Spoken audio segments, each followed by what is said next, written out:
हम दो पार्ट हमारे हो चुके हैं, तो अब हम तीसरा पार्ट करते हैं। तो तीसरे पार्ट के अंदर सबसे पहले हम g1 की वैल्यू लिख लेते हैं, क्या है 2 + 7 बेटा, ठीक है। इसके बाद अब हम g2 की वैल्यू लिखेंगे, g2 की वैल्यू क्या है -5 + 3 बेटा। दो वैल्यू तो हमें क्वेश्चन दी हुई है। तीसरी वैल्यू क्या कह रहा है g2 बार। बार को आपने छोटी क्लासों में देखा होगा, जब बार आ जाती है तो जो योटा वाई टर्म होती है ना, इसका जो होता है ना वो साथ वो साइन वो चेंज हो जाता है, ठीक है। तो g2 बार लिखा दें, साथ यहाँ पे -5 आ जाएगा और साथ -3 आएगा। सिर्फ योटा वाई टर्म का आपने साइन चेंज करना, बाकी वो साइन जो दूसरा एकदम सेम रहेगा। तो g1 की वैल्यू भी आ गई, g2 की और g3 तीनों की वैल्यू हमारे पास, g2 बार की भी आ गई, ठीक है। तो अब इसके बाद जो g1 की वैल्यू हमें ज़रूरत नहीं है, ठीक है, तो हम उसको फिलहाल छोड़ दें, ठीक है। बाकी क्वेश्चन के अंदर हमारे पास g2 है और g2 बार दोनों की हमारे पास वैल्यू है, ठीक है। तो हमने इन दोनों की वैल्यू को इस्तेमाल करके ना, ठीक है, क्वेश्चन को सॉल्व करना है, ठीक है। तो आइए सॉल्व करते हैं। तो यहाँ पे आप लिखें आफ्टर, यहाँ पे आप एक छोटी स्टेटमेंट लिखें, after finding value of G two यानी बार, ठीक है, जी या बार क्या लें आप, जी बार, वही सवाल क्वेश्चन ये, ठीक है। आप ये सवाल लिखेंगे तो सवाल आपका सही तरतीब से जाएगा, ठीक है। ये आपने क्वेश्चन के अंदर ये लिख लेना, ठीक है। अब इसके बाद जो वैल्यूज़ है ना, ठीक है, जी2 और जी2 बार की हमने ये क्वेश्चन के अंदर पुट करनी है। तो किस तरह पुट करेंगे, यहाँ पे मैंने टूल लगाया -7, ठीक है, जी2 की वैल्यू क्या है -5 + 3 आयोटा, ठीक है। ये वैल्यू रियल इसकी, ठीक है। वो जो -5 -3 आयोटा है ना, ये जी2 बार की, जहाँ पे भी अब बार आया तो यहाँ पे लगानी, ये नहीं कि आपने यहाँ पे भी वैल्यू लगा देनी, ठीक है।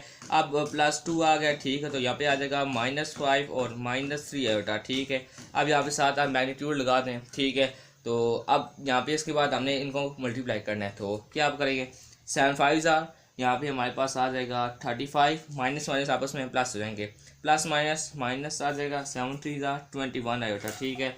प्लस माइनस माइनस और 2 5 10 आ जाएगा, प्लस माइनस माइनस 2 3 6 बेटा, यहाँ पे आपके पास आ जाएगा, ठीक है। अब सिंपल वही काम जो प्लस माइनस करना है बाकी क्वेश्चन में हमने किया था, ठीक है।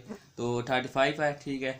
अब 35 और 10 को आप सॉल्व कर लें, जब माइनस करेंगे तो यहाँ पे क्या आ जाएगा 25 आ जाएगा, साइन बड़ी रकम वाला, ठीक है। तो 21 और 6 को आप माइनस माइनस करेंगे तो यहाँ पे आ जाएगा माइनस, और 21 और 6 करेंगे तो यहाँ पे आ जाएगा 27 आयोटा, ठीक है।